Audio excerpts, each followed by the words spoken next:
Penolakan itu menyakitkan, sangat menyakitkan untuk merasa seperti kamu tidak diinginkan.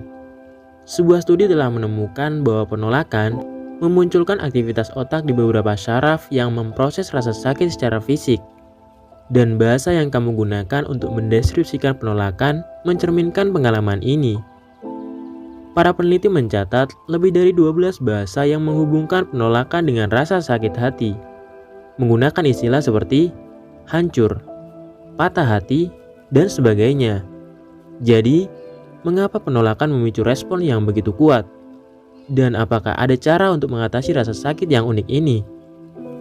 Psikolog sering menggambarkan penolakan sebagai apa yang terjadi ketika kita merasa bahwa orang lain tidak menghargai hubungan sosial dengan kita. Ini bisa terjadi ketika kita ditinggalkan oleh pasangan kita, dikucilkan dari grup, atau langsung didiskriminasi. Namun, perlu dicatat bahwa penolakan antara pribadi ini memiliki elemen sosial yang membedakan mereka dari penolakan atas sebuah wawancara kerja. Dalam pengalaman ini, kamu melihat bahwa pihak yang menolak meremehkan hubungan kamu. Rasa sakit karena penolakan seringkali meningkat saat kita semakin menghargai suatu hubungan. Bahkan, penolakan oleh orang yang tidak kita kenal pun dapat melukai perasaan kita.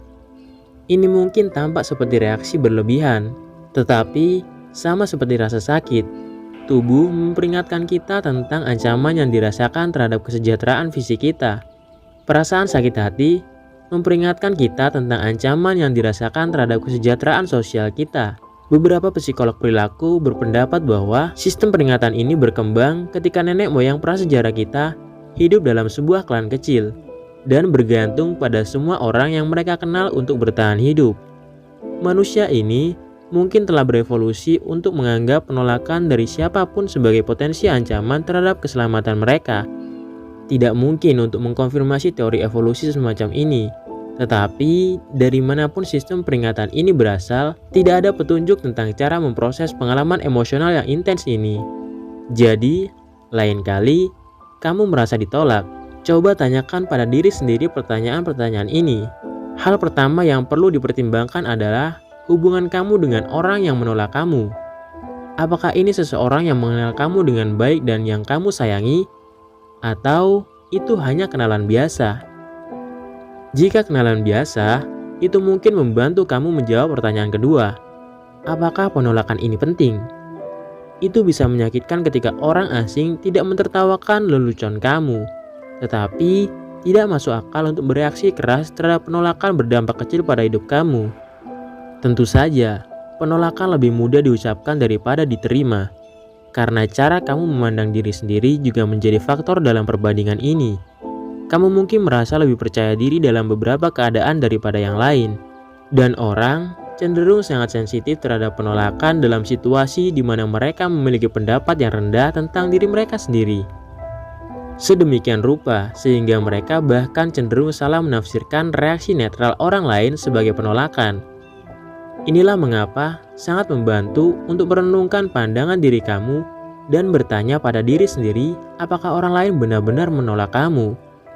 Ini mungkin tampak seperti pertanyaan yang aneh, tetapi kamu mungkin menemukan bahwa meskipun orang lain tidak memperlakukan kamu seperti yang kamu inginkan, mereka tetap menghargai hubungan kamu. Dalam beberapa kasus, pertimbangkan juga apakah kamu mengharapkan lebih banyak penerimaan daripada yang wajar. Sayangnya, setelah mengajukan pertanyaan-pertanyaan ini, kamu mungkin masih menyimpulkan bahwa orang yang dekat dengan kamu tidak menghargai hubungan kamu seperti kamu. Ini adalah kesadaran yang menyakitkan, tetapi dapat membantu untuk mengingat dua hal. Pertama, penolakan ini bukan hanya tentang kamu. Pihak lain menginginkan sesuatu yang berbeda dari hubungan kamu, dan apa yang mereka inginkan mungkin tidak masuk akal, tidak adil, atau tidak seperti yang kamu berikan. Kedua, penolakan mereka bukanlah bukti bahwa ada salah dengan kamu. Rasa sakit yang kamu rasakan hanyalah bagian dari sistem yang mendorong kamu untuk memikirkan hubungan antar pribadi kamu. Dan dengan merenungkan perilaku kamu dapat menemukan petunjuk untuk membantu lebih memahami penolakan dan berpikir kritis tentang hubungan yang ingin kamu jalin dengan orang tersebut. Setiap hubungan dan penolakan adalah suatu hal yang unik. Namun, apapun spesifikasinya, penting untuk diingat bahwa kamu tidak pernah sendirian dalam semua ini. Setiap orang berurusan dengan penolakan sepanjang hidup mereka, bahkan mereka yang tampak percaya diri. Dan salah satu cara paling umum untuk mengatasi pengalaman universal ini adalah berhubungan baik dengan mereka yang sudah menerima kamu.